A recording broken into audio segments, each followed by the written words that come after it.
Acclame le Seigneur ton Dieu. Acclame le Seigneur ton Dieu. Acclame le Seigneur ton Dieu.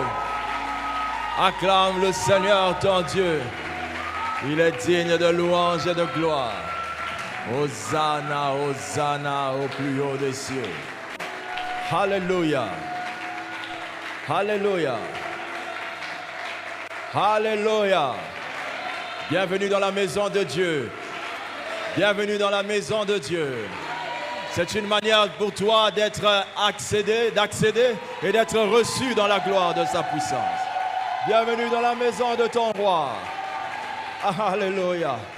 La Bible dit, réjouissez-vous en l'Éternel. Je vous le dis, réjouissez-vous. Je sais que tu ne peux pas donner une poignée de main à ton frère, mais tu peux donner un petit coude à ton frère. Et rassure-toi qu'il a le sourire sur les lèvres, sinon le frère que tu as n'est pas capable de rester à tes côtés. Dis-lui, si tu ne souris pas, ne te mets pas à mes côtés. Si tu n'es pas joyeux, ne te mets pas à mes côtés. Réjouissons-nous dans le Seigneur, je vous le dis, réjouissons-nous dans le Seigneur. Si tu ne peux pas te réjouir, tu ne peux pas te mettre à mes côtés. Alléluia. Alléluia.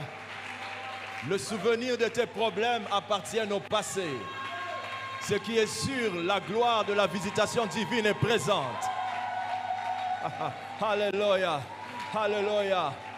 Rassure-toi que tu es suffisamment heureux ce matin. Rassure-toi que tu ne laisseras aucune tristesse te poursuivre ce matin. Rassure-toi que tu ne laisseras pas le diable te confondre ce matin. Oh, dis avec moi, c'est mon matin, c'est mon culte. Alléluia. Ne sois jamais prisonnier de l'atmosphère d'une personne. Si une personne est triste, c'est son problème. Si ton virus de tristesse avait fonctionné dans le monde de ta destinée, ton virus ne me contaminera pas. Ma destinée est plus réelle que mes problèmes d'aujourd'hui. Alléluia. Aussi vrai que mon souffle est invisible, mais je suis conscient de son existence, ma destinée est invisible aujourd'hui, mais je suis conscient de sa réalité. Alléluia. Amen. Je n'ai pas eu besoin d'entendre une prophétie pour grandir en taille. Ma mère m'a mise au monde et j'ai subi la loi de Dieu. Je suis sous la loi du bonheur que Dieu a réservé pour ma vie.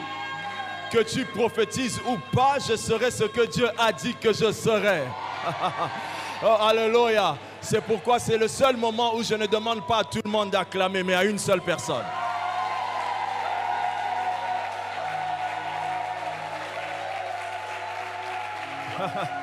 Alléluia. Alléluia. Alléluia. Gloire à Dieu. Étant sur vos pieds, je vous demande de prendre votre Bible dans cette merveilleuse joie. L'Éternel est bon, l'Éternel est admirable. Nous vous invitons à la lecture de la parole de Dieu. Cette lecture aura lieu dans le livre, elle se fera dans le livre de Luc au chapitre 3. Nous lisons le livre de Luc au chapitre 3, s'il vous plaît, à partir de son verset 9.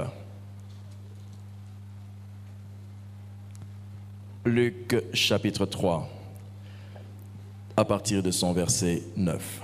Vous y êtes, frères? Nous allons lire la parole de Dieu.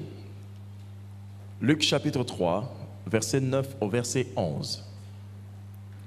Déjà même la cognée est mise à la racine des arbres.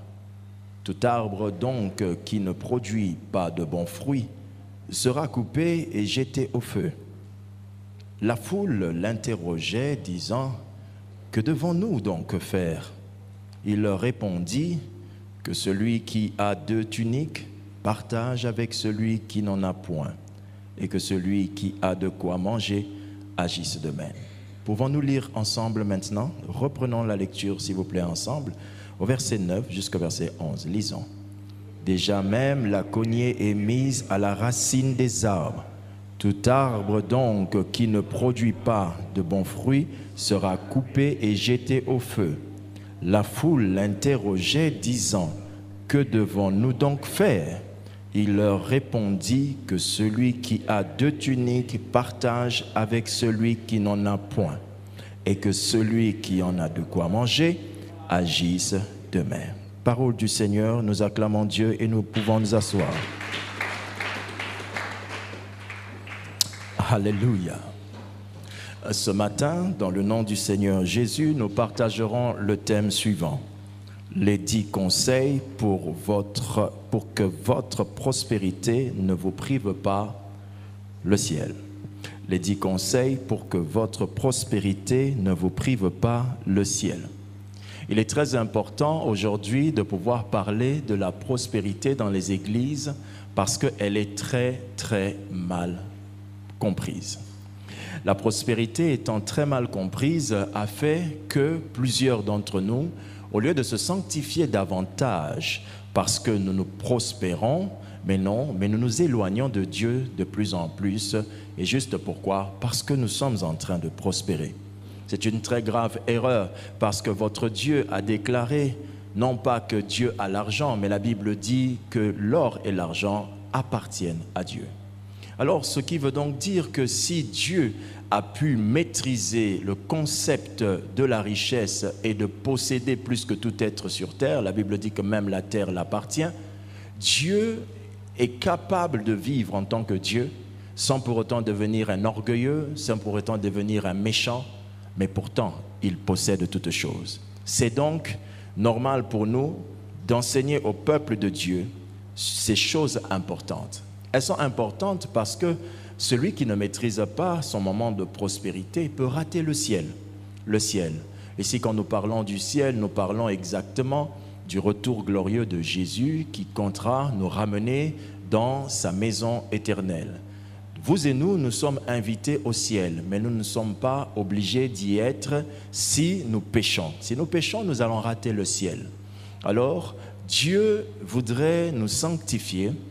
Dieu voudrait nous emmener à être purs et à se préparer à la rencontre du Seigneur Jésus. Mais maintenant, le même Dieu qui veut qu'on aille au ciel est aussi le Dieu qui nous donne la prospérité. Alors, vous imaginez que Dieu ne peut pas vous donner une prospérité s'il sait que cette prospérité va vous éloigner de lui, oui ou non? Alors, si donc quelqu'un devient prospère et que cette personne n'arrive pas à se sanctifier davantage, est-ce la faute de Dieu? Non. Il y a donc des enseignements qu'il faut donner aux enfants de Dieu pour éviter que leur prospérité les fasse rater le ciel. Ce message de ce matin est l'un des enseignements qui vous sanctifiera davantage. Si vous avez compris notre introduction, dites avec moi Amen. Qu'est-ce que la prospérité? La prospérité, pour l'expliquer très simplement, c'est un avantage ou encore un avancement. Si quelqu'un fait un avancement, si quelqu'un avance dans sa vie dans un domaine ou un autre, il prospère. La notion de prospérité n'est pas toujours liée à l'argent. On prospère à plusieurs niveaux. Bibliquement parlant, la Bible déclare dans le livre de 3 Jean, « Je souhaite que tu prospères à tous égards, comme prospère l'état de ton âme. » Ce qui veut donc dire que la prospérité touche plusieurs dimensions de la vie de quelqu'un. C'est-à-dire, la prospérité ou l'avancement d'une personne peut se faire dans le domaine spirituel. C'est une prospérité. Lorsque vous avez maintenant la capacité de prier pendant 1 heure, vous prospérez avec Dieu. La prospérité peut se faire dans le domaine de l'âme. L'âme qui sous-entend dans le domaine émotionnel, dans le domaine de ta paix. Je prends l'exemple, quand quelqu'un se marie, c'est une prospérité parce que ça apporte à son âme une tranquillité. La prospérité peut se faire aussi dans le domaine du corps. Lorsqu'une personne est capable de s'acheter un vêtement qu'il met sur son corps, qu'il habille son corps, c'est une prospérité. Quand quelqu'un peut se payer les soins médicaux dans une grande place médicale du monde, par exemple, il voyage, il va jusqu'en Afrique du Sud, aux États-Unis pour se faire soigner, c'est parce qu'il a une prospérité et sa prospérité influence bien son corps. Maintenant, cette prospérité-là que nous recevons de Dieu a effectivement été pour plusieurs personnes la source de leurs problèmes. Ce n'est pas la faute de Dieu, c'est une question d'enseignement. Mais on va continuer d'abord en expliquant 2 petites choses. Première chose à savoir, c'est que la prospérité peut se vivre dans plusieurs domaines, comme je vous l'ai dit. L'esprit, l'âme et le corps. La deuxième chose, ça j'aimerais que vous puissiez retenir ces choses. La deuxième chose à savoir, la prospérité est un testeur de spiritualité. La prospérité est un testeur de spiritualité. Alléluia. Si vous avez une prospérité et que vous vivez la prospérité, votre prospérité vous aidera à développer la spiritualité. Ou encore, la prospérité d'une personne permet de savoir comment elle est avec Dieu, ou encore, c'est la prospérité qui vous permet de savoir si vous êtes réellement spirituel. Donne un amen. Par exemple, c'est en étant dans la prospérité que l'on se connaît réellement. Vous savez, frères et sœurs, il y en a plusieurs ici qui ont une très grande humilité, mais c'est une humilité qui est due à la pauvreté. Car très souvent, on est très gentil non pas par humilité, mais par pauvreté ou dépendance des autres. Une personne qui sait qu'elle travaille quelque part et qu'on doit lui payer à la fin du mois et que pour qu'on lui paye, il faut qu'elle soit en bon terme avec son patron, peut avoir une attitude respectueuse sans pour autant être respectueux. C'est-à-dire, il opte, il choisit de devenir respectueux parce qu'il sait que si je ne le suis pas, on ne me payera pas.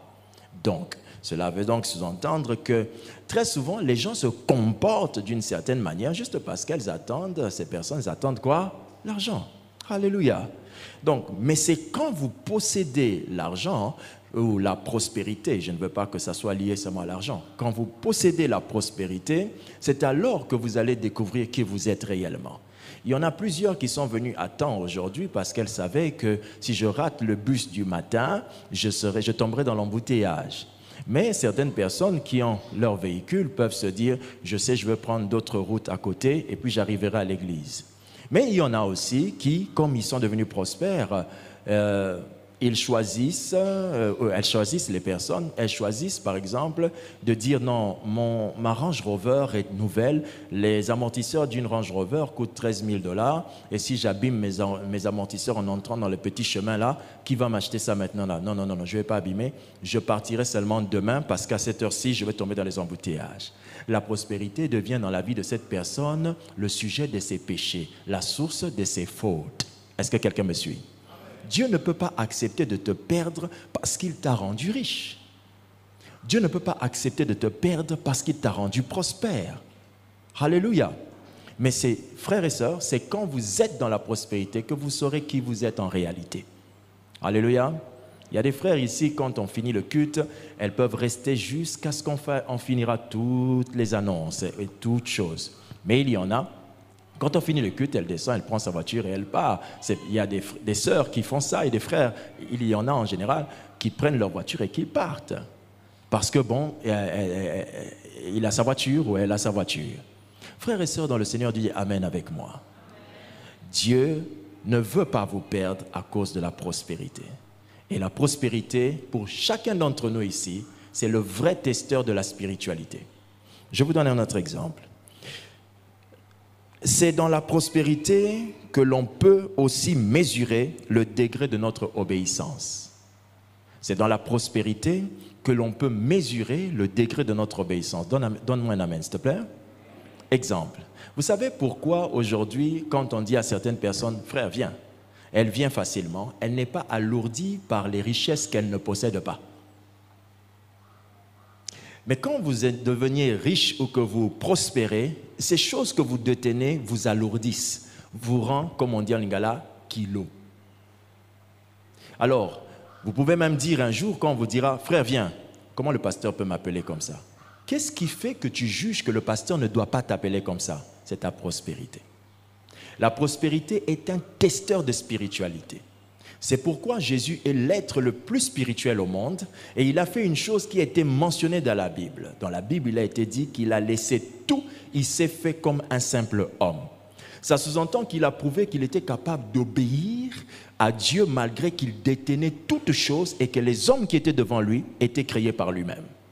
Jésus a prouvé sa haute spiritualité. Si tu veux savoir si réellement toi tu es spirituel, regarde ta prospérité et regarde les choses que tu as maintenant l'habitude de dire « Nalingakaba lobelanga boete ». Je n'aime pas qu'on me parle comme ça. Depuis quand tu commences à dire ça, tu vas remarquer que certaines choses sont entrées dans ta vie et tu commences à dire que je n'aime pas qu'on me parle comme ça. Non, frère, en fait, c'est la prospérité qui réveille les démons qui sont en toi ou l'Esprit de Dieu qui est en toi. Le bon et mauvais côté de l'homme s'élève devant le levain de la prospérité. Quand la prospérité entre en quelqu'un, ça réveille une chose qui était là avant. Si c'était l'orgueil, vous deviendrez orgueilleux. Et les gens vont dire, ah, tu es devenu orgueilleux. En réalité, tu n'es pas devenu. Tu as toujours été orgueilleux, mais ta pauvreté t'a aidé. Dis à ton voisin,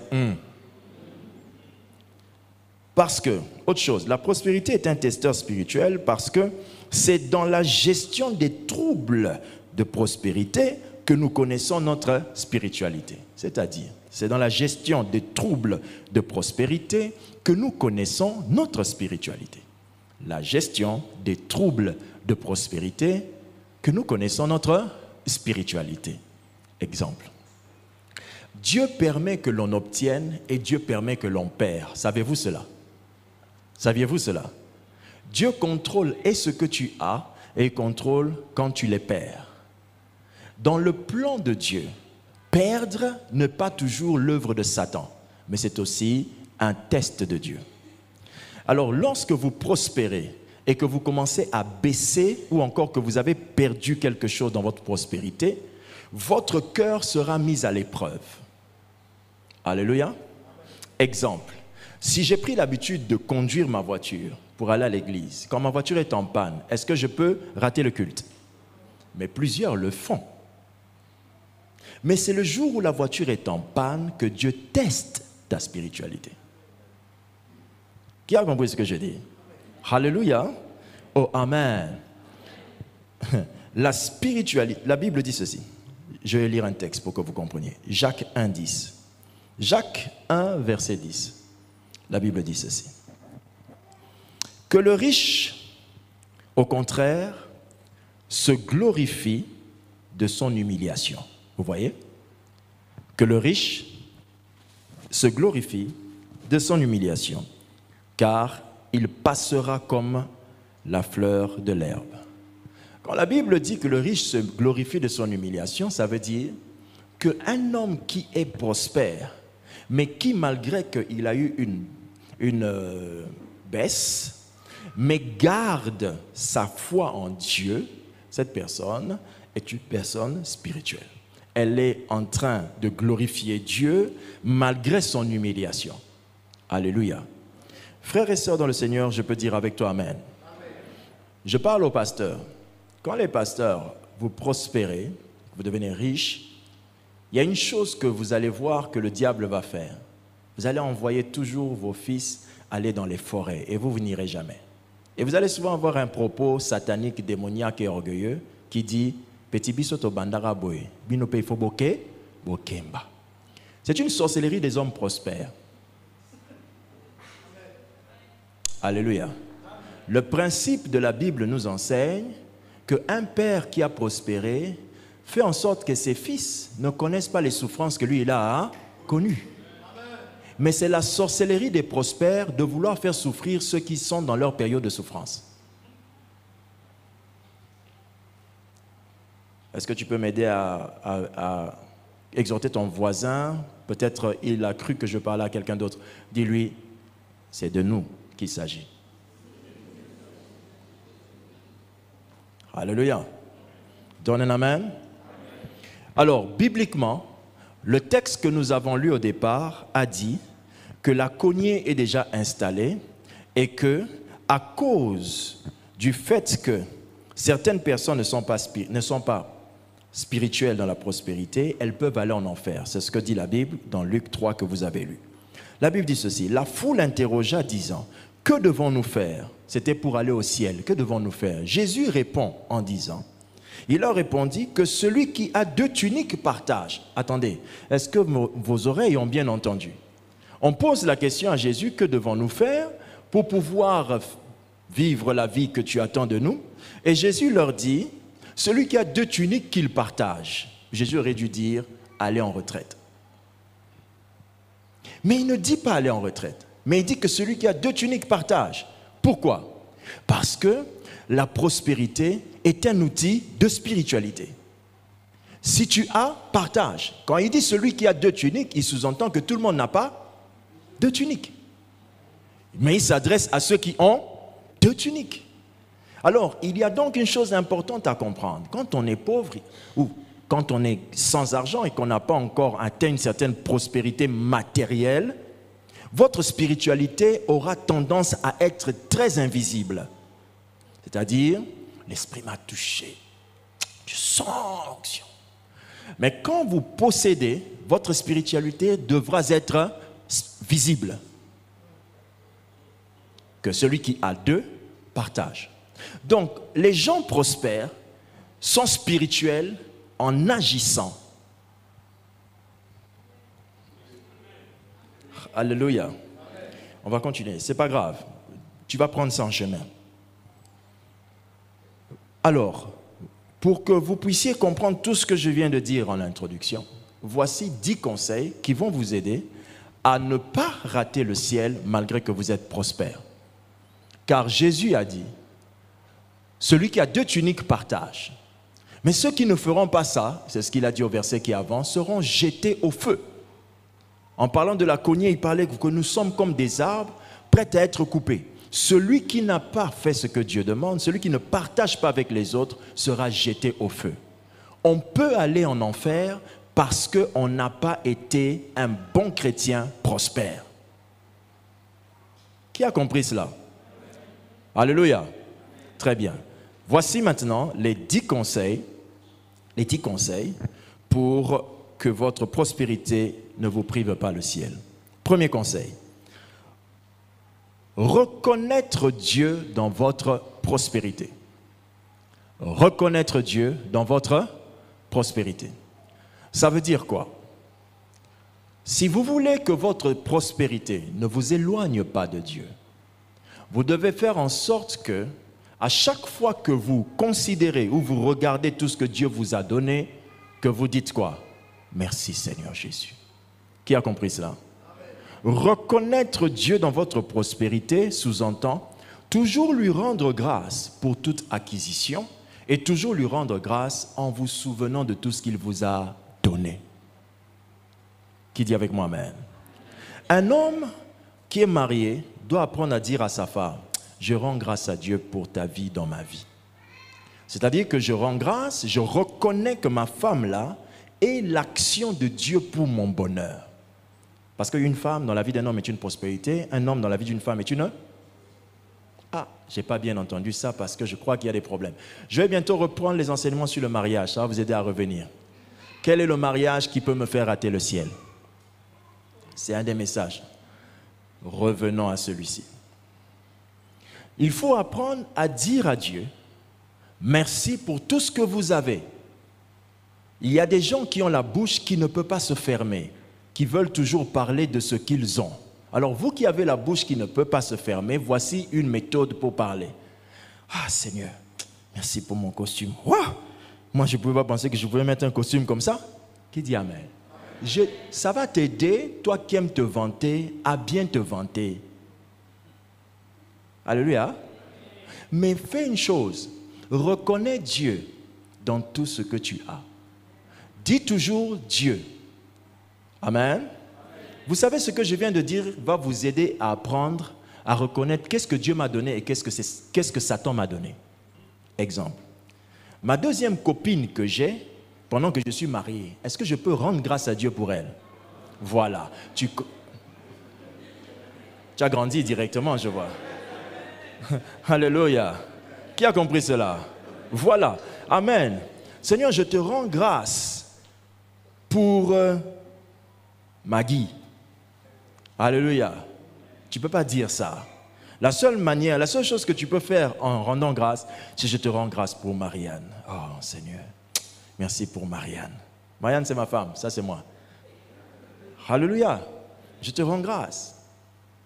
Mais tu ne peux pas rendre grâce à Dieu pour une chose que Dieu ne t'a pas donnée. Ton cœur le sentira. Qui a compris ça? Seigneur, je te rends grâce. J'ai créé une boîte de nuit. Je te rends grâce pour ma boîte de nuit. Ça sonne bien? Alors laisse la boîte de nuit. Est-ce que je parle à quelqu'un? Les grosses dîmes qui viennent des grosses boîtes de nuit sont des gros péchés que vous présentez devant Dieu. Ce n'est pas un acte spirituellement bon qui rend bon le mal dans lequel cet argent est venu. Qui a compris? Il y a des gentilles sœurs en crise qui ont l'habitude d'avoir des montants reçus des papas bonheur.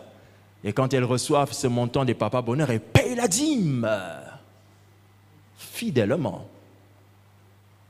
Mais cette dîme devant ton pasteur est une dîme, mais devant Dieu, c'est un blasphème. Qui me suit attentivement? Le ciel est proche et je sens que tu sanctifies déjà ton âme.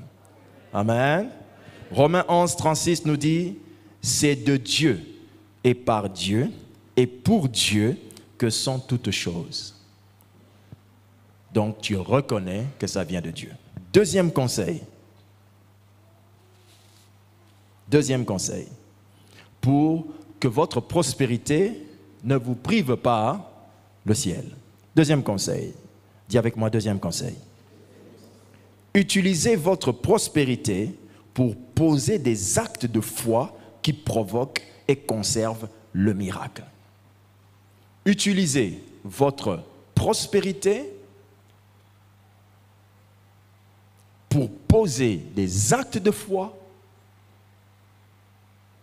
qui provoquent et conservent le miracle. Lorsque vous comprenez le point que je viens d'évoquer, vous ne verrez plus en votre prospérité des biens matériels seulement ou de l'argent, mais vous le verrez comme des outils. Votre or, votre argent, votre prospérité, votre voiture, votre maison sont des outils spirituels qui peuvent servir de déclencheurs et conservateurs de miracles. Qui me suit attentivement? Que vous le vouliez, que vous le compreniez ou pas, ça déclenchera le miracle. Ma Bible dit ceci, qu'il y avait une femme qui avait rencontré le prophète de Dieu en route. Et elle dit, cet homme, je sens que c'est un homme de Dieu. Romains 2 Rois chapitre 4. Je sens que c'est un oint de Dieu. Et elle dit, faisons-lui une chambre. Amen. Je vais prendre un autre texte et vous allez mieux comprendre. Faisons-lui une chambre. Je prends à son verset 13. La Bible dit qu'après que Élisée soit reçu dans la maison de cette femme, Élisée demande, qu'est-ce que je peux faire pour cette femme? Donc, quand la femme donnait la chambre à Élisée, elle ne savait pas qu'elle déclenchait un miracle. Cette femme était stérile. Mais quand elle a donné la chambre pour mettre le prophète dedans, elle déclenchait son miracle. Dites avec moi, déclencher. Mais juste après qu'elle ait conçu et mis au monde, l'enfant est mort. Elle est repartie voir Élisée. Et l'enfant a été ressuscité. Dites avec moi, ressuscité. Donc, l'acte qu'elle avait posé était déclencheur du miracle et conservateur du miracle. De manière à ce que ça lui a donné le miracle et ça lui a permis de conserver le miracle. Les actes de foi que vous posez avec ce que vous avez comme prospérité déclenchent le miracle et conservent le miracle. Il y a des gens qui, lorsqu'ils prospèrent, ils pensent que Dieu les met dans une situation dangereuse. Non, Dieu vous donne plus d'avantages d'action. Car avec ce que vous avez, vous pouvez toucher le cœur d'un pauvre, vous pouvez toucher le cœur d'un oint, vous pouvez toucher le cœur de Dieu lui-même. C'est un déclencheur de miracles et conservateur de quoi? De miracles. Mais il faut que celui qui prospère regarde ses biens comme étant outils spirituels pour que j'exerce ma foi. Et quand vous avez cette façon de regarder vos biens, cela ne vous rend pas orgueilleux. Au contraire, ça vous sanctifie davantage. Qui a compris cela? Très bien. Troisième conseil. Utilisez votre prospérité pour témoigner l'amour du prochain. Utilisez votre prospérité pour témoigner l'amour du prochain. Alléluia. Utilisez votre prospérité pour témoigner l'amour du prochain. Luc 3, au verset 11, nous dit ceci. Il leur répondit que celui qui a 2 tuniques partage avec celui qui n'en a point, et que celui qui a de quoi manger agisse de même. Celui qui a 2 tuniques ou celui qui a de quoi manger peut partager. Cette action-là n'est possible, comme je l'ai dit au départ, que si vous avez déjà. Votre prospérité peut devenir un outil qui vous sanctifie juste parce que vous l'utilisez pour les autres, vous partagez avec les autres. J'ai un conseil à donner à tous ceux qui prospèrent. Qui croient, non, je vais d'abord dire, qui sait qu'il prospère, qui dit Amen. Amen. Qui croit qu'il prospérera matériellement, qui dit Amen. Amen. Ok, à vous tous qui allez prospérer matériellement, vous devez savoir que dans tout ce que Dieu donne à l'homme, il y a la part d'un autre homme. Il n'y a rien que Dieu nous donne qui nous appartienne à 100%. Qui comprend ce que je dis? Absolument rien. Le PDG de votre entreprise fait des grands chiffres d'affaires, des millions de dollars, mais il ne ramène jamais chez lui le million de dollars. Parce que dans son million, il y a ton salaire. Dans ton salaire, il y a le salaire de ton travailleur. Dans le salaire du travailleur, il y a l'école de ses enfants. Qui a suivi? Le même PDG de ton entreprise, en faisant 1 million de dollars, a pratiquement 1 million de possibilités d'impactation des autres. Tout ce que vous recevez de Dieu détient dedans la part de quelqu'un. Pour que ton voisin comprenne cela très bien, fais ça bien, retourne-toi vers lui et dis-lui, tu as quelque chose qui m'appartient. La Bible explique que dans la maison de Dieu, dans les temps où Jésus était parti, il a laissé l'église du Seigneur ensemble. Et la Bible dit que personne ne disait qu'un bien lui appartenait seul. Car ils se partageaient ce qu'ils avaient. Qui me suit attentivement?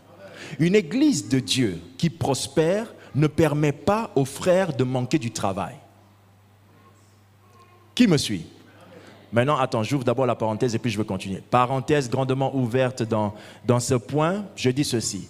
Et vous, les frères à qui l'on trouve du travail, cessez d'être têtus et cessez de croire que c'est votre frère en Christ qui vous a trouvé du travail. C'est votre patron maintenant. Alléluia. Je m'adresse vraiment à vous, frère. Le frère là ou la sœur là qui en a trouvé du travail, c'est vraiment à vous. Ne vous en faites pas, je ne l'envoie jamais un ballon plus haut que la tête de la cible.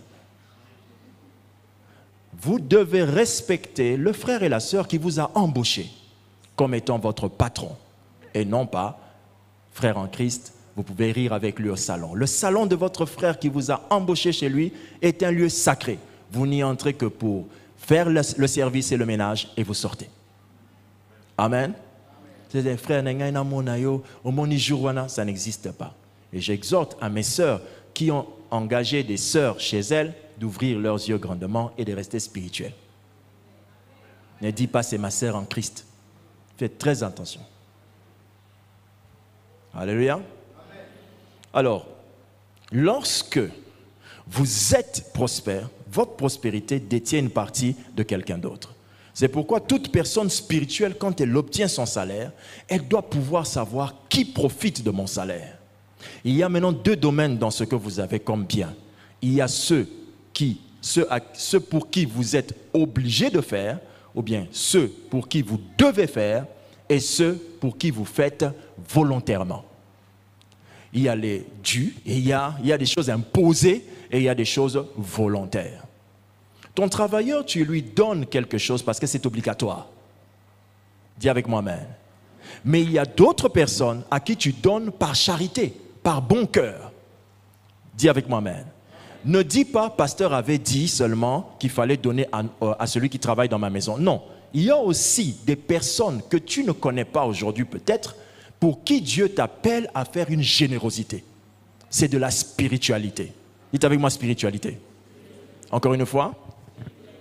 Faites très attention en termes de spiritualité. La plupart des spiritualités, il y a des spiritualités qui sont des spiritualités adaptées aux chrétiens et des spiritualités, Deuxième spiritualité, des spiritualités adaptées à tout homme. Dans la spiritualité adaptée aux chrétiens, elle impose qu'il faut être né de nouveau. Mais dans la spiritualité adaptée à tout homme, elle n'impose pas la naissance de nouveau, mais elle dit que toute créature. Par exemple, la louange à Dieu n'est pas obligatoire pour les chrétiens. La Bible dit que tout ce qui respire loue l'Éternel. C'est une spiritualité à tout homme. C'est pourquoi même quand un président est un sorcier, il peut adorer Dieu. C'est pourquoi bibliquement, même quand un président était en train d'adorer, était un pécheur, quand il avait des problèmes, il pouvait aller chercher Dieu. Et Dieu agissait. Pourquoi? C'est une loi qui touche tout le monde. La générosité est une loi qui touche tout le monde. Tout le monde doit avoir quelqu'un à aider. Tu n'as pas besoin de prier en langue pour ça. Et ceux qui prient beaucoup en langue, même quand vous avez 1000 francs, il y a aussi la part de quelqu'un dedans. Ne dites jamais, j'en ai trop peu pour partager. On n'a jamais trop beaucoup, permettez-moi ça, on n'a jamais trop beaucoup pour partager. Parce que celui qui a 1000 paye un loyer de 400. Toi qui as 400, tu payes ton loyer peut-être de 100. Et toi qui as 100, tu payes peut-être un loyer de 30. Et tu dis, je n'ai pas suffisamment. Mais même celui qui a 1000 dit qu'il n'a pas suffisamment. Qui dit avec moi, amen? C'est pourquoi si tu es vraiment prospère, tu sauras que la prospérité n'est pas un point d'arrivée. La prospérité est en continu. C'est quelque chose qui ne s'arrête pas. On continue à la poursuivre. D'où, en la poursuivant, tu ne peux pas être orgueilleux. Parce que le riche que tu dis être, c'est par rapport aux pauvres qui t'entourent. Mais quand tu vas t'asseoir avec des plus riches que toi, tu sauras que tu es un pauvre au milieu de ces riches. Dis avec moi, sois humble. 4. Utilisez votre prospérité pour connaître si elle adore Dieu dans son temple. Utilisez votre prospérité pour connaître si elle adore Dieu, votre prospérité, hein? Utilisez votre prospérité pour connaître si elle adore Dieu dans le temple. Qu'est-ce que ça veut dire? La Bible a défini un principe spirituel très profond. La Bible dit ceci. Agée nous dit ceci, chapitre 1er, verset 4. Est-ce le temps pour vous d'habiter vos demeures lambrisées quand cette maison, le temple de Dieu, est détruit? Dieu pose la question à tous ceux qui ont prospéré et leur dit, est-ce que c'est le temps pour vous d'habiter vos très belles maisons pendant que moi, ma maison, moi, Dieu, ma maison est sale? Dieu fait comprendre qu'en réalité, tu dois reconnaître ta prospérité si elle se reconnaît dans le temple de Dieu. Qui dit Amen? Simplement, ça veut dire quoi?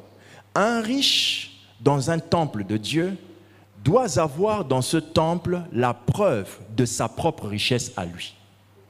Qui dit Amen? J'explique.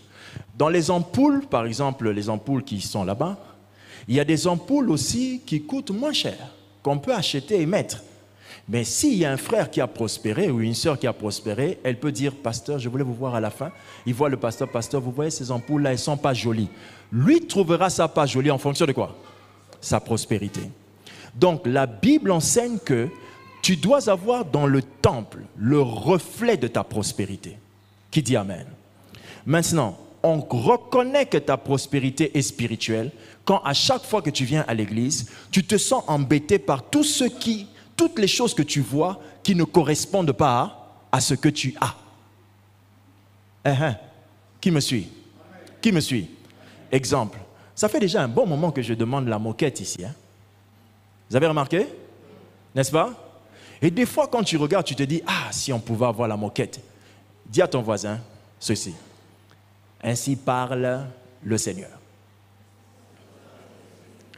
Toi, tu le reconnais le besoin de la moquette parce que tu fais partie des personnes qui doivent contribuer pour acheter cette moquette. Depuis là, nous nous sommes arrêtés à 300, je pense, $80, quelque chose comme ça. Et jusque-là, ça n'est plus jamais évolué. Pourquoi? Parce que certains prospères ne veulent pas être spirituels dans leur prospérité. C'est pourquoi leur cœur ne bat plus. Donne un amen. Un homme prospère regarde une chaise, il dit, même moi dans ma maison, je ne peux pas m'asseoir sur ça. Alors pourquoi je permettrais que dans la maison de Dieu, que je m'asseye sur ça? Voilà une spiritualité dans la prospérité. Vous comprenez quand je vous parle que si vraiment il y a quelqu'un qui est prospère, il risque d'être plus spirituel que toi qui es à l'intercession. Parce que son cœur est constamment en communion avec Dieu, en train de sentir ce qui ne va pas. Il faut que j'arrange ça. Il faut que j'arrange ça. Il faut que j'arrange ça. C'est de la prospérité et qui est bien spirituelle. Très bien maîtrisée par la spiritualité. Alléluia. Amen. Qui dit Amen? Amen. Je vois des chaises rouges derrière en sachet. J'ai l'impression que ça a été apporté. C'est une offrande. Une action de grâce. Waouh! Ça tombe bien. Alors, aidez-moi à prêcher. Prenez ces chaises, emmenez-les ici, pendant que je prêche. Ça va pouvoir aider les bien-aimés à rester connectés. Et ces chaises sont venues aujourd'hui. Je ne sais même pas qui les a emmenées, mais ce n'est pas grave. Hein? Ces chaises, je ne sais pas qui les a emmenées, mais cette personne est très connectée à l'esprit. Mais cette personne ne savait pas qu'elle était aussi connectée à l'esprit. C'est maintenant quand je parle que c'est sûr qu'elle se dit, ah bon? Oui, oui frère. Oui frère. Pour donner à Dieu, il faut écouter Dieu. Ce n'est pas un acte des charnels. Ce n'est pas un acte, c'est un acte des hommes spirituels.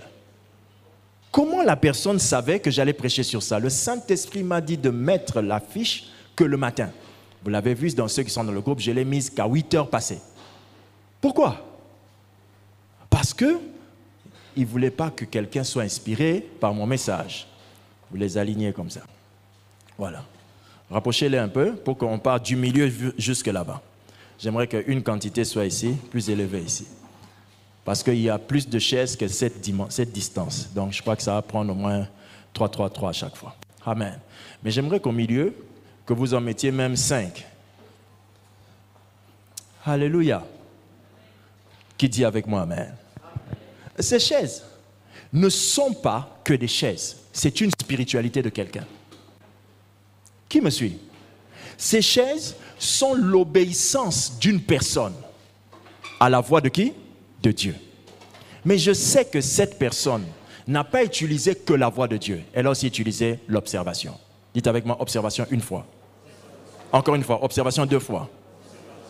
Et une dernière fois?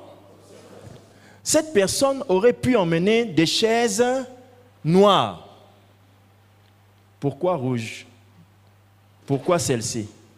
Elle a dû observer que dans le temple, il y avait ces chaises-là. Donc, son observation était déjà le commencement de sa quoi? Spiritualité. Alors, on sait que l'on n'est pas spirituel lorsque on n'a pas l'observation. On ne regarde pas. On ne regarde pas. Si Dieu acceptait que Jésus venait sur terre et quand il voit les aveugles, il dit « C'est pas grave, tu vas quand même aller au ciel », il ne les aurait pas ouvert les yeux. Oui ou non? Mais pourquoi il faisait le miracle d'ouvrir les yeux des aveugles? Parce que voir est important. Voir permet à ton esprit de toucher. Même quand vous êtes ici, vous voyez dans votre esprit que je vais grandir si je continue à écouter cette parole. C'est votre esprit qui voit et qui fait que vous êtes motivé à continuer à marcher avec Dieu. Donne un amen. Alors ça, ce n'est pas des objets, ce ne sont pas des objets, c'est de la spiritualité. Que toute personne qui donne comprenne qu'elle est spirituelle et qu'elle ne se prenne plus à la légère. Qu'elle sache que tel que je suis là, ma dimension monte avec Dieu. Et comment je le sais? Je suis sensible à la voix de l'esprit et j'obéis. Qui a compris? Toute personne qui parle à la légère d'une donation à Dieu n'a pas compris la personne qui demande derrière. C'est Dieu qui demande derrière. Donc si tu parles à la légère d'une demande de Dieu, tu parles à la légère de qui? De Dieu lui-même. Pasteur Mikolo Bami Yibi. Les médecins d'aujourd'hui, Bandoki. Mais quand tu tombes malade, tu vas où? À l'hôpital. Quand tu as des problèmes de mauvais rêves, tu vas où? Donc, il faut qu'on se comprenne. Ok? J'ai déjà pardonné. Il faut qu'on se comprenne. Dis avec moi, amen. Continuons. 5. Utilisez votre prospérité pour développer votre sincérité devant Dieu et éviter la malédiction. Utilisez votre prospérité devant Dieu. Utilisez votre prospérité devant Dieu pour développer ou exercer, développer votre... Qu'est-ce que j'ai dit? Oui. Votre sincérité. Utilisez votre prospérité pour développer votre sincérité devant Dieu et éviter la malédiction. Malachie 1, verset 14 dit ceci. Je crois que c'est un texte que vous connaissez seulement, Malachie 3, parce que vous ne voulez pas lire Malachie 1. Alléluia. Malachie 1, verset 14 dit ceci. Écoutez ça, Papa André. Ça, c'est un texte qui nous bénit. La Bible dit, « Maudit soit le trompeur qui a dans son troupeau un mâle. » Je reprends. « Maudit soit le trompeur qui a dans son troupeau un mâle. » J'ai besoin d'un garçon élancé et un garçon moins élancé. Que le moins élancé vraiment soit vraiment moins élancé. Essayez vraiment de vous exhorter les uns les autres à regarder le moins élancé. Papa, l'ancien, vous trouvez, vous c'est l'élancé, vous trouvez maintenant moins élancé. On acclame Dieu pour notre frère. Alléluia. Ok, David monte, Goliath monte. Tu vois que même quand on est moins, on a de la valeur. Viens. Ma Bible dit ceci. Maudit soit le trompeur qui a dans son troupeau un mâle et qui voue en sacrifice, c'est-à-dire qui donne à Dieu en sacrifice au Seigneur, une bête chétive. Car je suis un grand roi.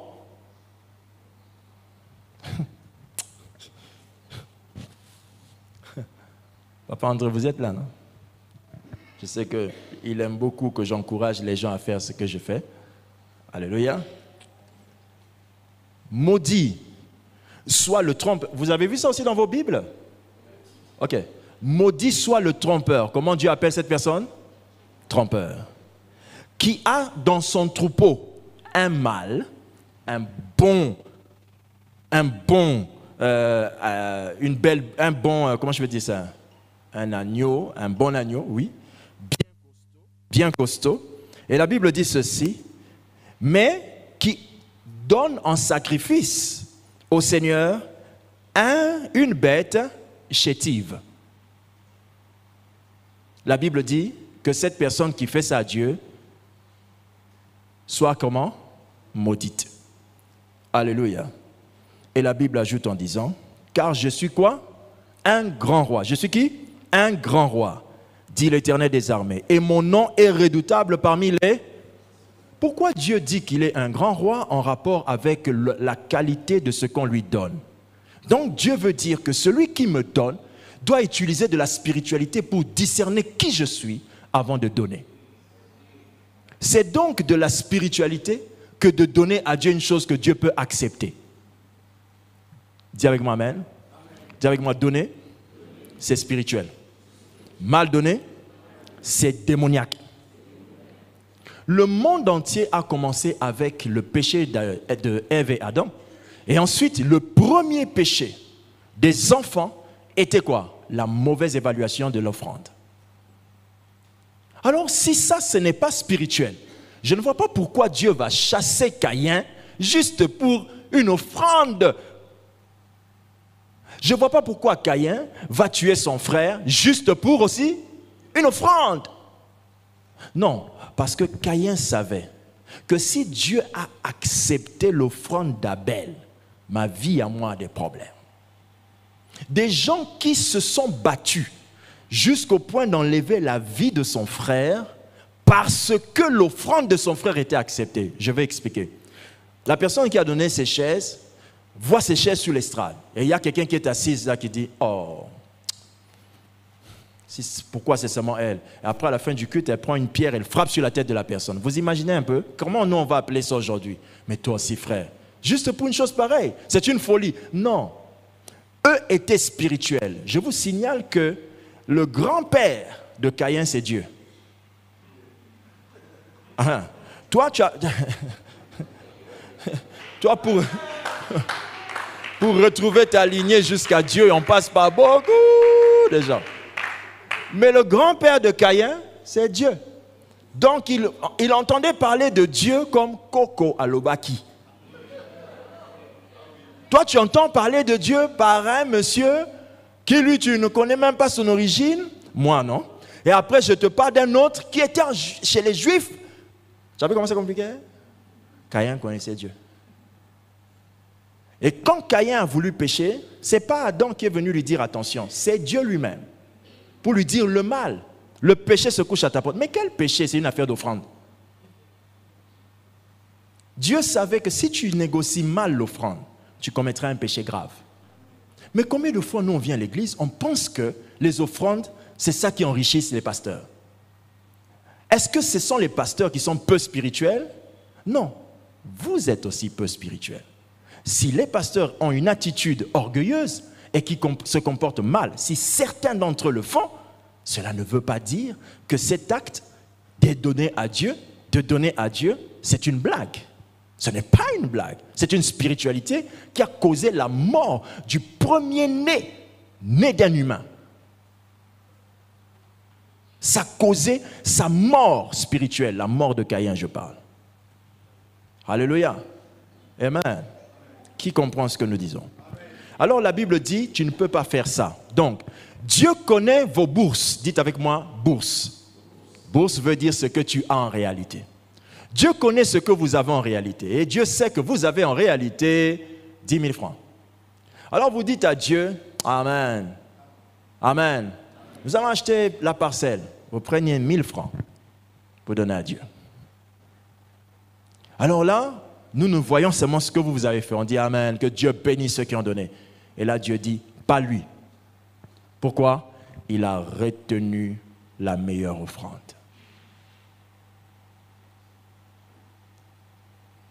À cause de ça, des gens rateront le ciel. Vous imaginez? Juste à cause de ton égoïsme. À un Dieu qui te donne le souffle de vie. Tout ce que toi tu trouves à faire, c'est de lui mentir, pensant que nous, comme on n'a pas vu, lui aussi n'a pas vu. Ça, ce n'est pas être spirituel. Tu devrais pleurer là où tu es là. Et te dire, mais je suis méchant. Oui, très méchant. Tu devrais souffrir dans ton cœur. Et te dire, mais qu'est-ce qui me prend? Pourquoi je suis comme ça avec Dieu? Ce message est un message de sanctification. Comment je peux faire une chose pareille au Dieu qui m'aime? Est-ce que vous comprenez ce que je dis? Alléluia. C'est pourquoi j'ai un conseil que je donne toujours aux femmes. C'est très simple de définir une offrande à donner à Dieu. Regardez ce que vous mettez sur votre tête. Si ce que tes mains donnent à Dieu ne ressemble à rien par rapport à ce que tu mets sur ta tête chaque dimanche, tu es charnel.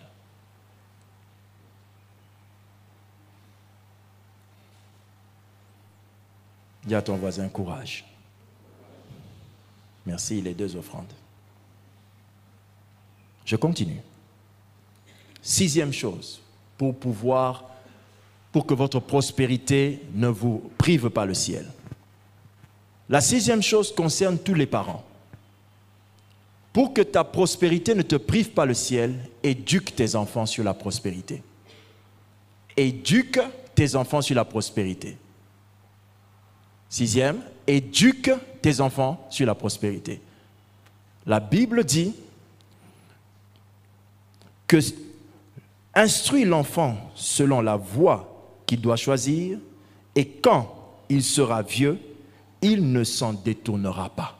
Proverbe 22, verset 6. Quand vous êtes un parent prospère, dites à votre enfant, voici l'offrande pour l'église. Mets-la dans l'enveloppe, garde-la dans ton petit sacoche. Quand l'heure de l'offrande viendra, sors ton offrande. Prie pour papa, maman et tes frères et sœurs, d'accord? Avant de donner l'offrande. Est-ce que tu as compris? Oui, papa.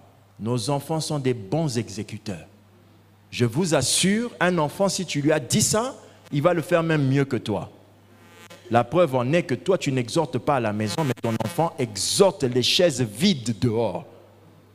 Mais les chaises vides, alléluia, amen, Jésus est vivant. Pour te dire, maman, tu es pécheresse. Papa, tu es un pécheur. Tu ne nous conduis même pas dans des cultes comme ça. Moi, comme vous ne me conduisez pas, moi, je conduis le vide.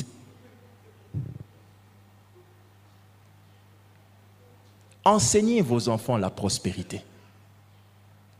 Donnez à vos enfants de l'argent et dites, ça, c'est pour toute une semaine. Si tu finis avant, je ne te donnerai pas. Apprenez à l'enfant de respecter les monnaies d'échange terrestres, afin que demain, quand tu lui diras, réserve une part à Dieu, elle comprendra où prendre ça. Ta fille va dire, oui papa, ah d'accord, papa j'ai un peu ceci, cela, oui. Mais si chaque matin, d'abord le premier cours c'est chaque matin tu donnes l'offrande, deuxième cours, tu lui donnes l'offrande lundi. Tu lui dis ça c'est pour dimanche. Qu'est-ce que tu es en train de vérifier? Comment? Si elle va garder l'argent. Qui m'a compris? Alléluia. Enseignez ça à vos enfants. Si vos parents vous avaient enseigné ça, si nos parents nous avaient enseigné ça, il y a des choses qu'on n'allait même pas nous dire, on allait les faire déjà. N'est-ce pas? Amen. Septièmement, utilisez votre prospérité pour servir Dieu dans la vie de ses serviteurs. Utilisez votre prospérité pour servir Dieu dans la vie de ses serviteurs. Je risque de rater le ciel juste parce que je m'amuse avec la prospérité. Un jour, j'étais quelque part et j'étais en train de parler à une personne. J'ai fini de parler, la personne entre dans sa chambre, elle sort et elle paye sa dîme, je pense, à Dieu. Et quand elle a payé sa dîme, le Seigneur a touché l'endroit où on était et la pluie est tombée. C'était un signe de l'alliance. Et j'ai dit au monsieur, Dieu vient de me dire que tu es entré dans l'alliance. Mais le déclencheur, c'était seulement parce qu'il était allé, il avait pris, il a apporté à Dieu. Alors ici, on parle d'assister les serviteurs de Dieu. Dites avec moi, assister. Amen. C'est l'un des meilleurs points de ce message, parce que ça vérifie si nous sommes reconnaissants à Dieu ou pas. La Bible dit dans Luc 8, 3, Jeanne, femme de Chuza, intendant d'Hérode, Suzanne et plusieurs autres qui l'assistaient, c'est-à-dire assistaient Dieu, le Seigneur Jésus par leur bien. Amen. Oh, alléluia. Jésus, fils de Dieu, avait-il besoin que quelqu'un l'assiste pour être fils de Dieu? Non. Mais Jésus, déjà fils de Dieu, habitant dans un corps, alléluia, habitant dans un corps, Jésus s'est retrouvé dans le besoin d'assistance corporelle, c'est-à-dire assistance de son corps. Vous ne pouvez pas jouir du spirituel qui vient d'une personne sans vous occuper de sa partie physique. Si vous ne le faites pas, vous l'exposez à utiliser son spirituel pour soutirer des biens matériels et physiques. Je ne sais pas si vous comprenez. Est-ce que les papas, vous me comprenez? Les hommes, vous me comprenez? Alléluia, les frères, vous me comprenez? Je n'entends pas les amens de nos papas, vous me comprenez? Nous sommes censés enseigner à nos maisons, à notre épouse, à nos frères et sœurs de la maison, que nous ne pouvons pas négocier avec le spirituel sans pour autant jouer notre rôle du côté physique et matériel. Il ne faut jamais laisser les serviteurs de Dieu être en train de chercher comment vivre, car ce qu'ils font là, c'est déjà un travail très sérieux. Mais, en tant que serviteur, frère, ne choisissez pas de devenir des pasteurs à plein temps. C'est une vie dangereuse qui vous expose à la mendicité. C'est-à-dire, il y a qu'au sengaka sengaka. Est-ce que mes frères, vous me comprenez? Si tu es intelligent, étudie. Va à l'université, mon frère. Parce que je t'assure, tu peux avoir un bon métier qui permet même de mettre les tôles dans l'hangar de l'église là où tu seras. Il faut être équilibré. Vous devez avoir la capacité de vous prendre en charge et ne pas vous exposer à la volonté des autres. Parce que si vous tombez sur de mauvaises personnes, elles vont vous manipuler, vous aussi, pasteur. Quand tu as faim et que quelqu'un te dit « prophétise sur moi », tu craindras de lui donner une mauvaise prophétie. Parce que tu te dis, si je dis à cette personne que la femme que tu as, c'est la femme d'autrui, toi, tu vas mourir, tu as fermé automatiquement la source de provision. Du coup, la personne te contrôle. Qui me suit attentivement? Je racontais l'histoire un jour à un frère d'un monsieur très riche qui avait son zambala super sang très bien brodé, doré. Il était très riche, il sentait l'odeur de l'argent, c'est pas possible. Quand vous entrez dans son bureau, même sans avoir vu un billet d'argent, vous vous dites, je ne suis pas loin de la banque. Et cette personne sort une enveloppe. Elle dépose sur la table, elle pousse. Elle me dit, c'est pour t'aider. J'avais 21 ans, quelque chose comme ça. Non, quel 21 ans? 19 ans. C'était au Bénin. Dans mes 19 ans, et ma maigreur prononcée, avec une bataille entre ma peau et mes os, je regarde l'enveloppe, je regarde le monsieur, je lui dis, vous ne pouvez pas m'aider. Si c'est comme ça, gardez.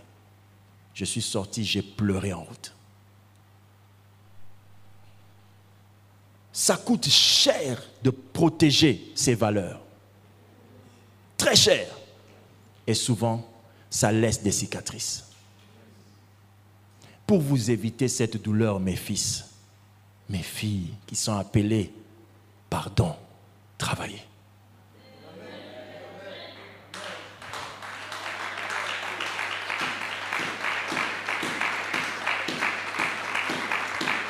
Alléluia. J'aurai une réunion avec ceux qui ont des contacts pour nous trouver du travail pour toi, mon fils. Prends courage. 1 an dans le ministère sans salaire. Mon frère, c'est habiter à côté de la maison de Satan. Chaque jour, il va t'oppresser. Chaque jour. Chaque jour. Je disais au pasteur Colu, quand il allait à Brazza, Colu, moi je ne peux pas.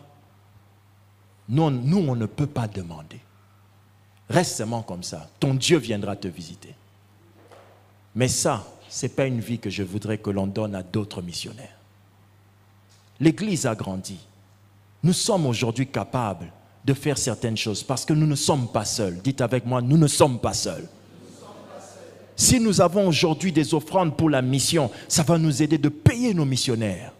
Et en payant notre missionnaire, on le protège car on assiste son corps. Dites avec moi, amen. On ne peut pas envoyer notre missionnaire qui commence une église et à qui on dit, frère, Zoa Bible, n'appelle ça quoi Bible, Nzambe, Aropambolayo, Tika Bilokwana, Vie, Tika Bilokwana, Tika Bilokwana. Alléluia. Alléluia. Moi, nano ya mbusuni. Yo suis ebisa petit. N'a pas sur éducation. Non. Tinde na classe. Tu dois donner pour lui. Alléluia. Excusez-moi, quand je parle de ça, ça me fait mal. Parce que je trouve que nos... Ah non, je n'ai pas envie de créer encore un autre problème. Alléluia. Je trouve que, tout simplement, quand tu as commencé avant, tu dois éviter que ceux qui viennent après souffrent comme toi. Mais en les apprenant à se battre. Amen, amen. Amen. Que Dieu vous bénisse. Donne-moi un amen. Amen. Il faut assister les serviteurs de Dieu quand vous êtes prospères. C'est une spiritualité. Et assister un serviteur de Dieu, ça veut dire quoi? Ça veut dire, non, pasteur, j'aimerais que vous puissiez venir, je vous fais manger au restaurant. C'est ça? Non. Je ne voudrais pas vous conseiller d'emmener votre pasteur pour manger au restaurant quand vous êtes une sœur. Car vous serez devant un homme revêtu d'une gloire. Et un homme que vous voyez à 1 mètre revêtu d'une gloire attire. Est-ce que je parle à mes filles ici, là? Oui, nous vous sanctifions dans la prospérité. Car quand vous croyez que vous avez une range dans laquelle votre pasteur peut s'asseoir derrière, Daddy, c'est la voiture de ta fille.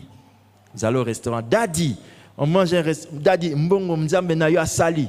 Toi c'est Daddy. Tu as une femme. Tu vas aller faire quoi là-bas sans madame? Hein? Tu vas toi-même dans un filet. Tu es conscient que c'est le filet. Oh, na mona ki ndobo te. Et bon, on va pêcher à ndobo.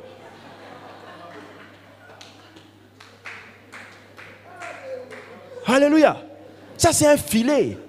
C'est un filet. Et quand Dieu te donne l'occasion de t'en sortir, c'est quand tu vois le frère Jules passer. Bonjour, pasteur. Ah, bonjour, frère Jules. C'est une façon de Dieu de te dire, fuis, pars. Bonjour, fils. Alléluia. Fils, tu vois, ça, c'est la main de Dieu. Je suis obligé de dire ça comme ça pour que vous compreniez de quoi je parle. Amen, hein? Daddy, je veux vous faire coiffer. Non. Tout ce qui est lié à l'intimité, évitez que quand la personne donne ça, qu'elle indique ça. Daddy, ça c'est pour vos vêtements d'en bas. Non. Donne-moi un amen. Non. Ça c'est une prospérité qui t'emmènera en enfer. Et toi la fille, et toi le pasteur, tu t'exposes à cet enfer. Comment tu peux accepter qu'on te dise que c'est pour en bas? Elle, comment elle a pensé à ça? Tu lui avais dit qu'il y avait carence? Elle a vu le linge là où tu mets le fil là où tu mets tes linges? Alléluia!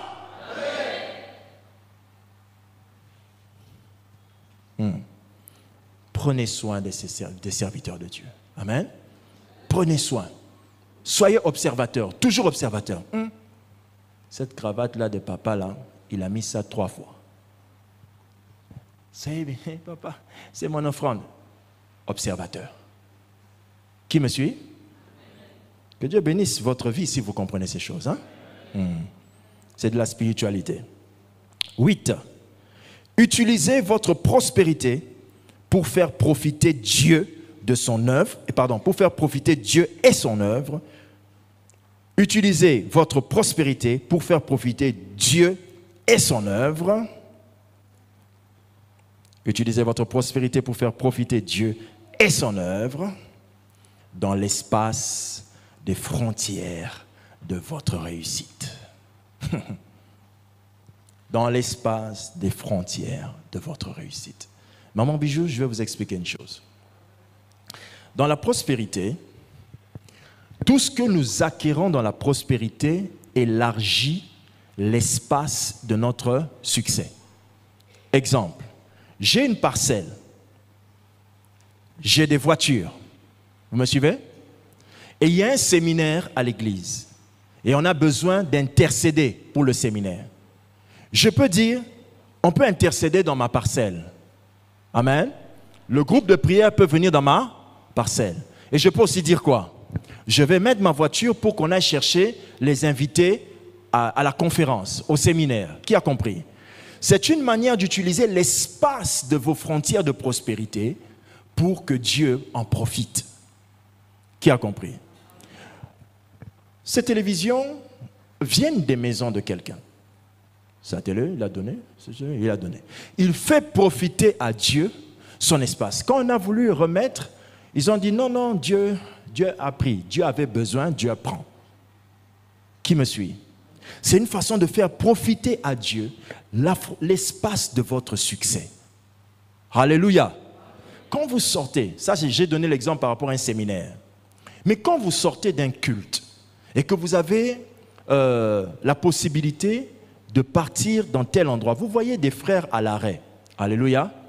Vous pouvez aussi vous approcher. Dis frère, comment ça va? Tu étais au culte là, ça va bien? Frère, viens d'abord devant là. Tu avances un peu ta voiture. Tu dis au frère, vous avez traîné là-bas. Hein? Et pourquoi vous avez traîné comme ça? C'est le frère, juste pour savoir de quoi il s'agit exactement. Tu peux aussi, si tu es intelligent, si tu es sage, si tu es un adulte, tu peux comprendre que les frères là, il y a un problème. Dis frère, ajoutez ça au transport. Tu es en train de faire profiter aux gens l'espace de ton succès. Qui me suit? Mais je n'ai pas dit, parce que tu as une voiture, tu es devenu le taximène de l'église. Oui, il faut ouvrir ce point-là. Il faut ouvrir ça. Alléluia. Parce que certains frères à la fin du culte risquent de se tenir devant une certaine voiture. Baté à Kibiso. Frère Zouangaï. Non. Non, pas ça. Au nom de... Pas ça. Mais faites profiter aux gens. Alléluia. La dame qui avait beaucoup d'espace dans sa maison a dit, faisons à cet homme une chambre. Pourquoi? Il y avait un espace. Quand vous avez un espace, vous pouvez faire profiter cela à Dieu. L'espace, ça peut être dans la maison, comme je vous ai dit, votre voiture, tout ce qui peut prendre une autre personne dedans. Profitez de donner ça aussi à Dieu. Permettez à Dieu de profiter de ça, allais-je dire. Permettez à Dieu d'entrer aussi là-dedans. Donnez l'amen. Donnez l'amen. On a besoin de maisons pour mettre les églises aussi. Par exemple, on cherche une église à mettre à Mongafula. Oui, une église à Mongafula. Et là, notre besoin le plus pressant, c'est une église à Lumbashi. Si vous avez une connexion, si vous avez une opportunité, qu'est-ce que vous faites? La spiritualité vous demande de faire quoi? Faites profiter l'espace. Alléluia. Faites profiter l'espace. Je t'entends dire un amen bien? Amen. C'est de la spiritualité. C'est une manière d'être grand avec Dieu. La Bible déclare qu'il y avait des églises dans les maisons des gens. Aujourd'hui aussi, on peut le faire. Il suffit simplement que le peuple soit spirituel. Finissons ce message de ce matin sur lequel je compte vraiment être pointu. 9. Utilisez votre prospérité pour poser de bonnes œuvres en rapport avec votre salut. Utilisez votre prospérité pour poser de bonnes œuvres en rapport avec votre salut.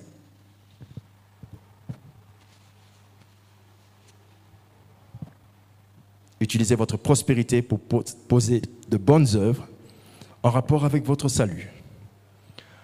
La Bible dit dans le livre de Luc 19, verset 8, « Mais Zachée, se tenant devant le Seigneur, lui dit, « Voici, Seigneur, je donne aux pauvres la moitié de mes biens.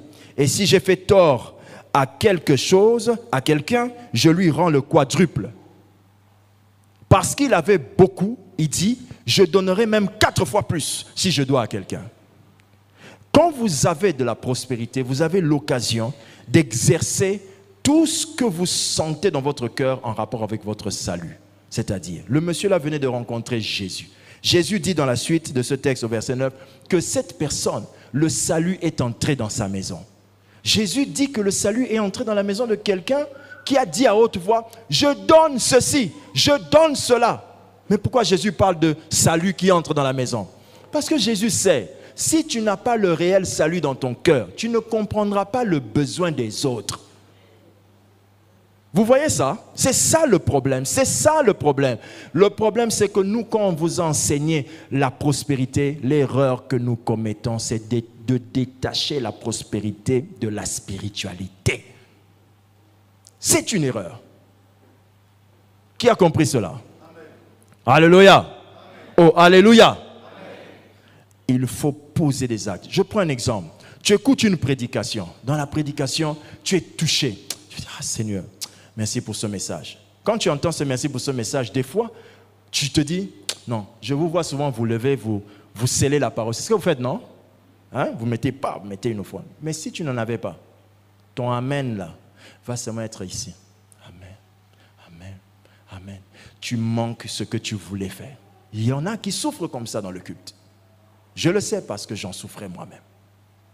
Mais croyez-moi, frère, si votre amen est sincère, Dieu vous bénit aussi.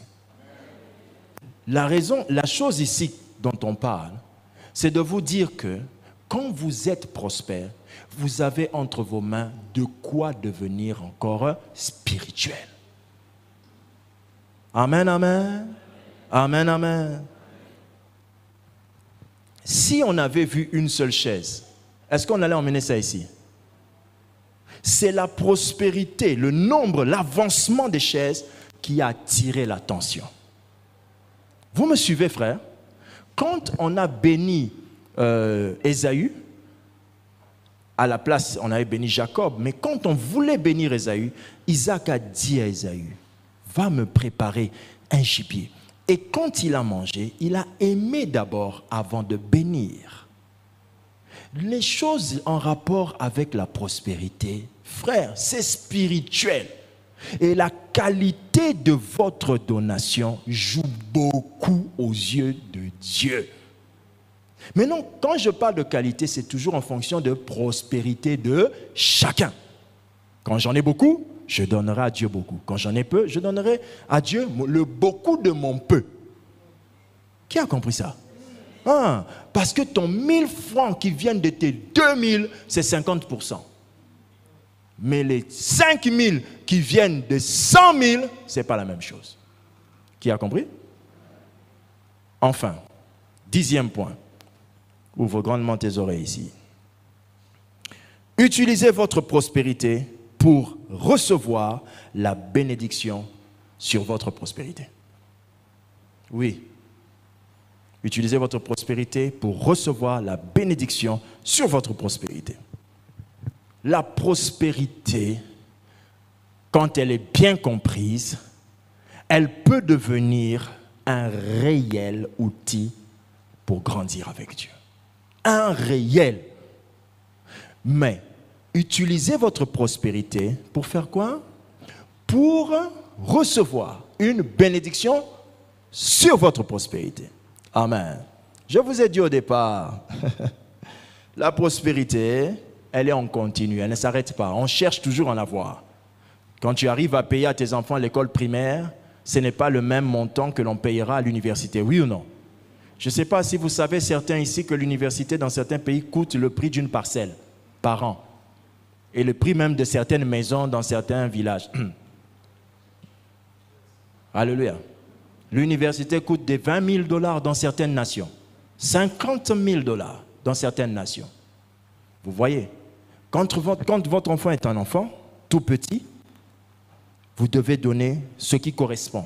Mais plus l'enfant grandit, si vous n'avez pas aussi grandi en prospérité, ça sera difficile. Maman donne un amen. Ote kakamikate. Ba misuso bate kakamikate. Ba sunga bana na bango tina université. Tu sais ça? Savez-vous cela? Il y a des gens qui vendent des beignets et qui ont aidé leurs enfants jusqu'à l'université. Mais comment elles se sont prises? Certainement, elles ont réservé. Elles ont mis de côté. Mais si toi tu dis que mon commerce va payer l'université de l'enfant, c'est faux. Ce n'est pas ce que tu fais, mais c'est ce que tu en fais. C'est qu'est-ce que tu fais de ce que tu fais qui te permet d'avoir beaucoup pour pouvoir agir plus tard. Amen, amen. En tant que chrétien, enfant de Dieu, vous devez chercher à grandir dans votre prospérité. Sinon, vous allez avoir des sujets de prière infinis. Il y a beaucoup de frères ici, après la 6e secondaire, ils ont fait 1 an à la maison parce qu'il fallait chercher l'argent. C'est quelle habitude ça? C'est le cas de beaucoup d'entre nous ici. Et pourquoi cela? Parce que nos parents n'ont pas suffisamment quoi? Prospéré. Alors j'invite l'Église, cherchez à prospérer encore plus. Chercher à prospérer encore plus, ça n'a rien à voir avec faire des fiers, ça n'a rien à voir avec être orgueilleux. C'est un besoin spirituel, un besoin parental, un besoin de famille, c'est un besoin chrétien. Vous devez prospérer davantage. Le verset est clair. Je souhaite que tu prospères à tous égards. Dieu veut que tu le fasses, mais dans la spiritualité, sans que cela ne te prive le ciel. Alors comment on fait pour obtenir une bénédiction sur une prospérité? C'est le texte biblique qu'on va lire pour clôturer. Malachie chapitre 3 verset 10. La Bible dit, attendez que je lise jusqu'à la fin. Apportez à la maison du trésor toutes les dîmes afin qu'il y ait de la nourriture dans ma maison.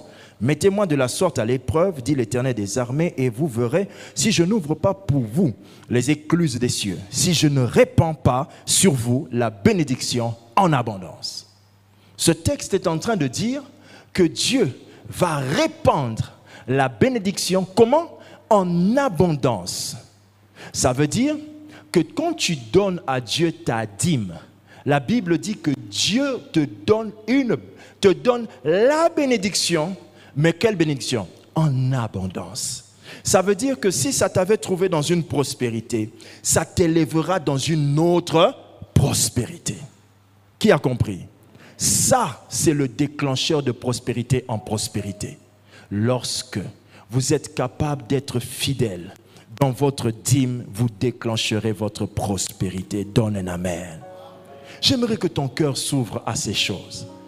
Cesse d'écouter Satan. C'est un menteur qualifié. Il est expert dans ce travail. Il a menti des généraux avant que toi tu ne sois là. Ne le laisse pas te tromper. Ce que tu as entre les mains, cette spiritualité, ce que tu as entre tes mains, ce que tu appelles prospérité, c'est une spiritualité. Ça peut faire beaucoup de choses dans votre vie. Ça peut transformer votre présent. Ça peut affecter votre famille. Ça peut changer ta relation avec Dieu. Il y a des livres que tu peux voir. Tu as envie de les acheter pour lire ce qui est dedans. Mais tu n'en as pas les moyens. Le manque de prospérité peut te fermer la connaissance. La prospérité n'est pas un maître. C'est un serviteur important. Si vous n'en avez pas, vous allez être bloqué. Vous voudriez faire des choses avec Dieu ou des choses pour Dieu et vous n'arriverez pas. Quand Dieu demande à quelqu'un, donne-moi le meilleur que tu as, il sous-entend que tu l'as. Alors si vous n'en avez pas, qu'est-ce que Dieu vous demandera? Et quand Dieu ne peut pas te demander quelque chose, mais ça veut dire que Dieu ne peut pas te donner quelque chose de grand. Bibliquement parlant, Dieu ne donne pas tout à tout le monde. Mais ceux qui donnent à Dieu excessivement se voient entrer dans une dimension plus grande. L'homme le plus riche que la Bible a connu a été l'homme qui a le plus donné à Dieu. N'est-ce pas que c'est écrit dans la Bible?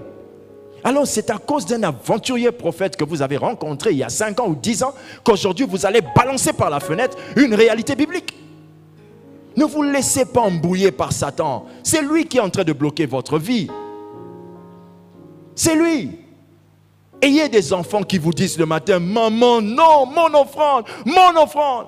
Ton enfant va à l'écodime avec joie, malgré qu'à l'écodime, il voit ses frères en train de donner l'offrande, il ne revient pas te le dire. Ça, c'est quel enfant aveugle? Mais il est aveugle comme ses parents. Alors réveille ton enfant et réveille-toi. C'est de la spiritualité.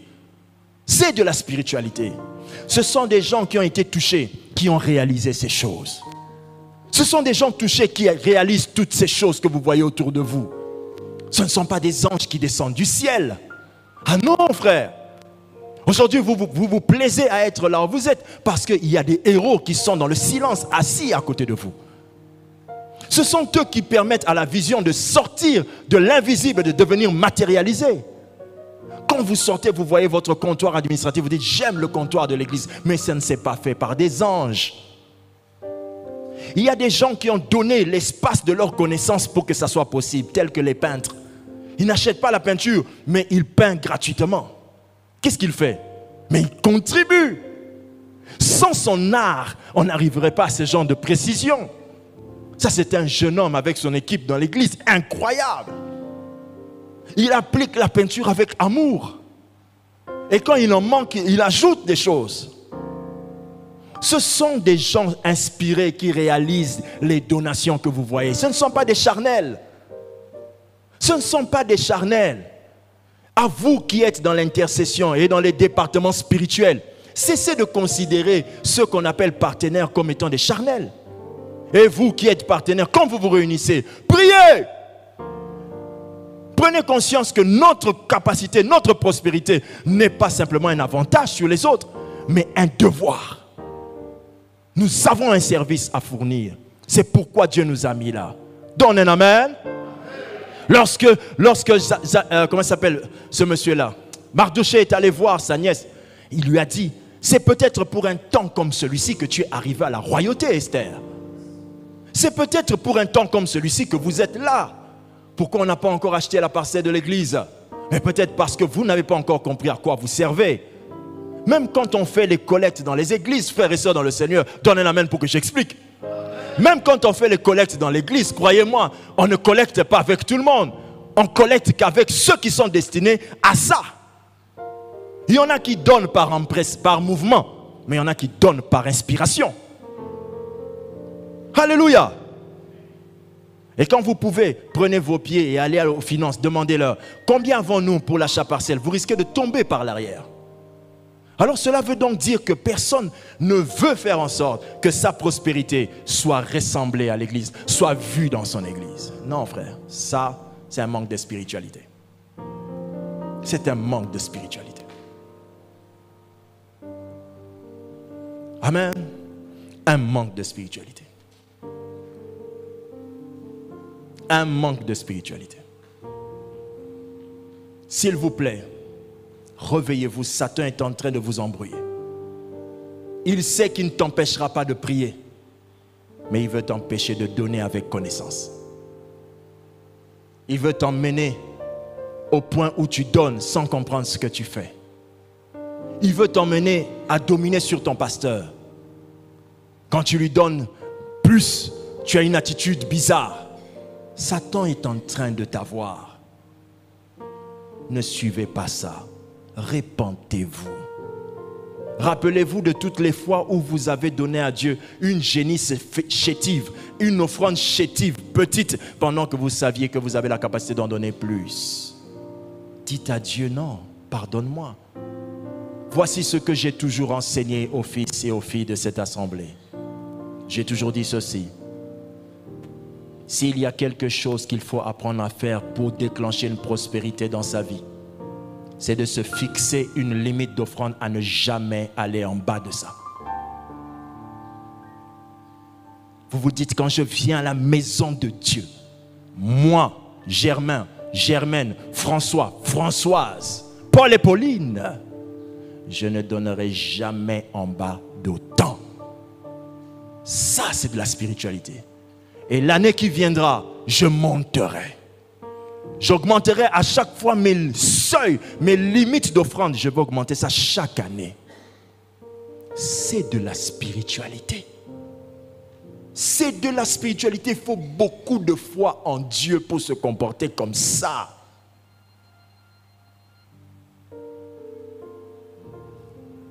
Prions un moment.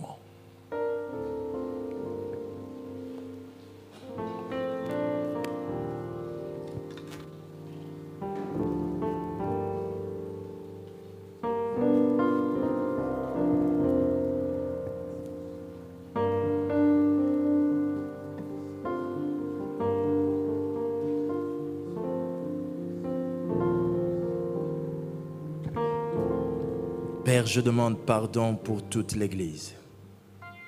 Si parmi nous, des frères et des sœurs se sont retrouvés, je te prie de nous pardonner. Des fois, nous avons, comme un oubli, une conscience obscurcie. Et nous oublions que c'est toi qui nous donnes tout. Pardonne-nous. Pardonne-nous. Pardonne-nous. Pardonne-nous. Pardonne-nous. S'il te plaît, pardon. Que jamais, plus jamais notre prospérité ne devienne un sujet de péché, d'orgueil, d'erreur, de faute. Non, Seigneur. Qu'est-ce que j'ai reçu que tu ne m'as pas donné? Pardonne-nous. Et je viens aussi te demander de bénir les personnes qui font part de leurs biens pour l'œuvre de Dieu. Regarde ceux qui ont donné leurs parcelles. Regarde ceux qui ont donné leur espace, leur véhicule pour les actions, les activités, les séminaires. Je te demande de les bénir. Regarde ceux qui investissent leurs biens, comme nos jeunes sœurs, pour les uniformes, pour toutes ces choses que nous faisons pour réaliser les activités. Je te prie, Seigneur Dieu, de les bénir. Je te demande, Père Céleste, que ceux qui ont de bonnes volontés, bonnes dispositions dans leur cœur, et qui par ce message ont été touchés, et ayant la volonté de devenir spirituels dans ce domaine, je te prie de les bénir. Je te demande, tendre Père Céleste, ne laisse pas celui qui fait ces choses sans grandir dans sa prospérité. Je te prie de les bénir. Je demande qu'un zéro de plus se mette dans les comptes bancaires de ceux qui ont compris ces choses. Je te prie de les bénir. Oh Dieu, toi qui bénis les familles de la terre, que nos descendants qui viennent après nous jouissent de la bénédiction de notre libéralité d'aujourd'hui. Je te prie de les bénir. Étends ta main, Père. Fais du bien à ton Église. Fais du bien à ton assemblée. Fais du bien à ton peuple.